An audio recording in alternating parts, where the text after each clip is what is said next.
Hi, I'm Katie Kavanaugh. If you are interested in creating art for games, 2D animation, 3D animation, character design, then VEED is your degree.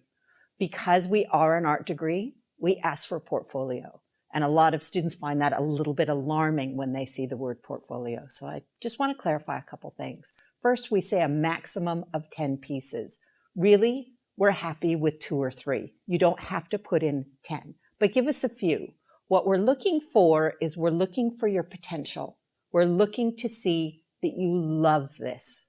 We know that some of you have discovered this a little bit later, towards the end of your high school years. And so you might worry that you're not good enough to get in. But really, what we're looking for is passion and the possibility of where you can go. So don't worry. Let us judge your work. All right. Number one is let us decide. Let us see what we think you're capable of. So we need to see a few pieces of work. And in the instructions, it says 3 to 10 pieces of work.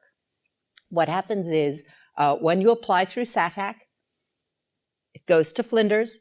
Flinders will send you out an email with a link to the portfolio. And that link is where you upload your work.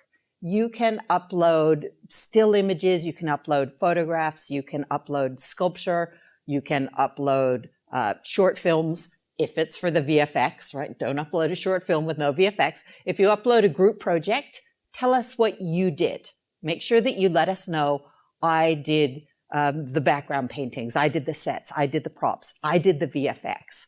I did the animation. I did the title sequence, right? Let us know what we're looking at if it's a group project. And group projects are great because they show us that you can work with other people. So don't be nervous if you've got group projects. That's great. So you get the link from Flinders and you upload, I would say, somewhere between 3 and 10 pieces. You can also, if you've got something like you're wanting to show us VFX and you want us to watch a Vimeo clip, you can upload a document with links to a digital portfolio if you have one. We also ask you for a statement, and it's just a paragraph. It's just, we want to hear your voice. We ask you why you want to study this degree. That's for us and that's for you. We want to make sure that this is the right degree for you. So if you say, I'm really interested in drawing the anatomy of frogs because I want to be a scientific illustrator, we might say, actually, this degree is entertainment design. This is for people who want to work in film and games and graphic novels and animation.